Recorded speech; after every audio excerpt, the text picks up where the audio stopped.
Hi, and happy St. Patrick's Day from the Commonwealth Center for Holistic Herbalism in Boston, Massachusetts. I'm Rin. And I'm Katya.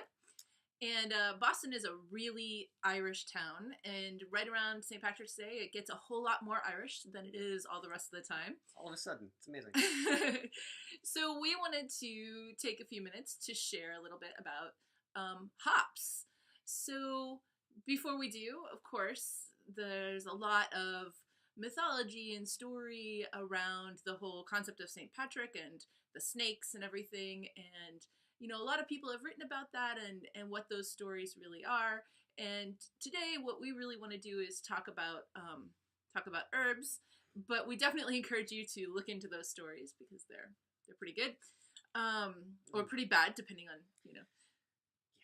But hops, to be practical and also fun, and also because there will be so much green beer here that the whole town will smell like hops. So we figured we had to talk about it.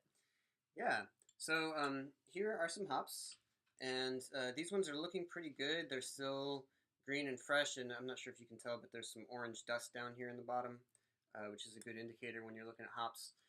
We found through trial and painful error that hops is one of those herbs that's very sensitive to light, so we don't actually keep it in this clear glass jar all the time unless we wrap it in a bag actually and put that around it so that the light doesn't get into there. Or get yourself a colored glass jar, or just keep your hops in a drawer somewhere away from light, because unlike several herbs that you can leave out in a sealed jar and they'll be totally fine and they won't lose color or flavor or anything, the hops definitely loses that green and becomes really like pale and papery. Sorry to cover your face there. If you just leave it in the light, so be aware with that when you're working with this herb. So hops, as an herb, as a remedy, is primarily utilized as a hypnotic, which is to say a sedative that will actually make you feel sleepy even if you were previously well rested. And I can attest to that pretty well. We had a student one year who made us a bath salts, or a foot bath salts blend. And well, the short version of the story is that I thought I would just relax of an afternoon and try out the herbal bath salts thing, and I woke up a couple hours later with my book, on the side of the bed, and I was like, what happened? And it turned out that there was hops in there, and just what I had absorbed through the soles of my feet and gotten into my bloodstream that way was enough to knock me over. So it turns out I'm really sensitive to hops. Not everybody is to quite that degree, but you might be if you work with some tea or with a hops tincture or something like that. That can be a really helpful remedy for people with insomnia, especially with long sleep latency, where you're lying there waiting to fall asleep, feeling tense and anxious. Particularly if there were some tight constrictive pains in the digestive system or in the body. Hops will help to relax that, warm up your digestive system a little bit, and get things moving again in there, while also helping you to rest and knock you down a bit. In the good way. Yeah, when you want that, right? It is worth noting that hops, when used in those medicinal amounts, it can worsen depression. So if that's something that you're prone to or susceptible to, then this may not be the best bedtime herb for you, and you might be better served looking at, say, wild lettuce, or at maybe valerian, or something gentler perhaps, like skullcap and passion flower. Hops is kind of a heavy hitter when it comes to sleep herbs, so work respectfully with that. Let's see, what other things? Oh yeah, hops is one of the I would say relatively few herbs that actually does have a substantial impact on the behavior of estrogen in the human body. And so if you were trying to make particular very well-defined shifts in your hormonal levels, like say somebody taking exogenous estrogens or testosterone to go through gender transition, or maybe during menopause or andropause, then hops may not be the right kind of herb to work with during that period, as it may cause some interference with what those exogenous hormones are attempting to do. So, yeah, what else about it? Oh, right, it's the main bittering agent in beers. And of course, that's why we started talking about this in the first place, right? So, Yeah, so has been that way for quite a while. People usually refer back to these laws that were put in place in Germany in I think the 1500s. 1500s is, Yeah, called the purity laws, and those had to do with what herbs could be used in the brewing of beer. Prior to that, many different bittering agents would have been used, things like yarrow and mugwort and a whole variety of different things. But after that point, they standardized on hops, and some argue that it was because of the sedative, hypnotic, calming down effects of this plant that it was encouraged to be the main one in use. Whether that was coming from the church and let's calm down the excitations of your animal spirits, or whether it was coming from the brewers union and the people who owned the bars and wanted to have a couple of fewer brawls every month. I think probably both of those have some validity. So it always kind of entertains me, knowing that the herb is kind of estrogenic, that the herb has sedative effects to it, and that in fact it's put into beer for those reasons.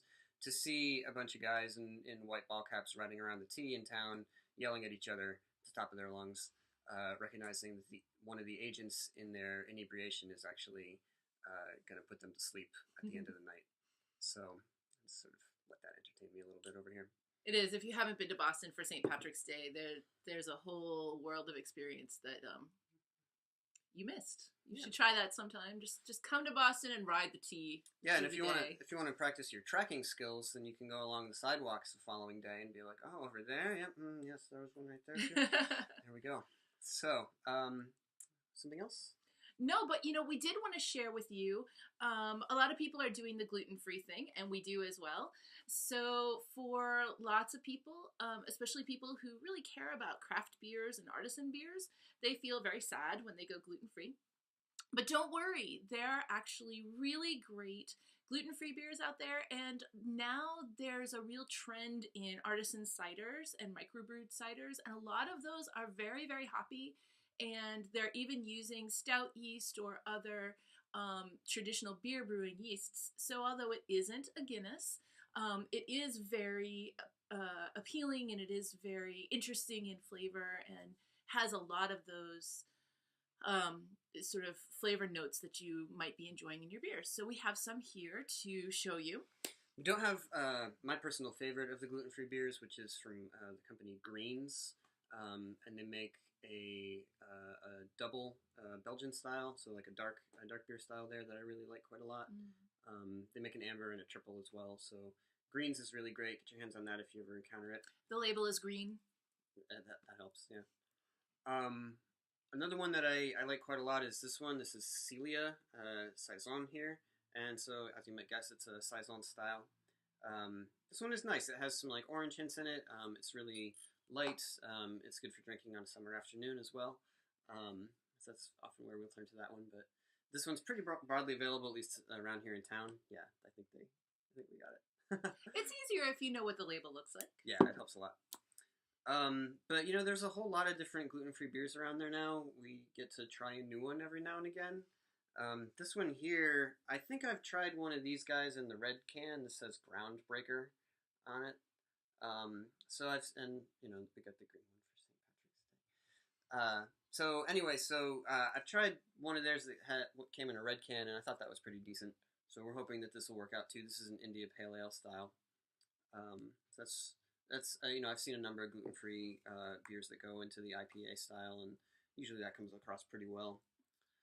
But we also have some ciders that we really love, and of course, there's your standard, Woodchuck, and Angry Orchard is a big one now, and of course Magners.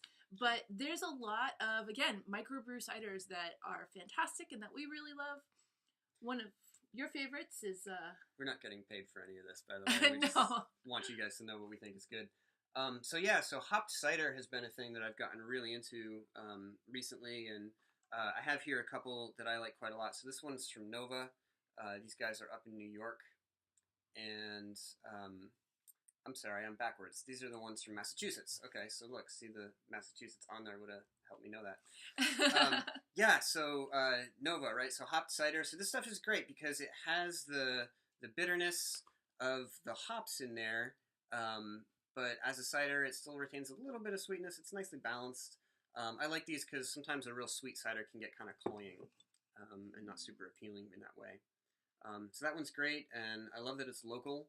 You probably, if you're not here in town, you probably have a local cidery near you, and they might be making a hop cider, and if not, then you could always just suggest it and get that idea in there. All right, so then one more. So this is from Citizen Cider, and maybe there's a little shine on there, but it says the Lake Hopper. That's the style here. I like, so these folks are from Vermont, and they put a picture of the state on there just to help you out. So I really like that brewery. I like they have another one that's called Wits Up, and that one's really nice because they don't use any sugar at all. This one I think they're using minimal sugar anyway, but anyway, they're fantastic. Again, pretty local for us here. Great quality. No, this one is also sugar free. I mean, it's the cider, but there's no sugar added. No sugar added, yeah. So that's pretty cool. I'm not sure it's entirely like Whole30 approved, but we'll give you our stamp of approval on that one. So anyway, so there's some places you might encounter hops kind of outside of the standard, Coors and PBR thing. And no green dye required. Yeah, no. Yeah. So if you two are out there drowning some shamrocks this Friday, then maybe you try out one of these and see how that goes for you. All right, so we'll be back pretty soon for Ostara, and gear up because that'll probably be a long one. Yeah. Turns out that everybody wants to celebrate spring, so it's not just Ostara here, but it's also, or the vernal equinox, but it's also a holiday that is shared by lots of other cultures, so we're going to have a super fun time with that. Yeah. We'll see you then. Bye.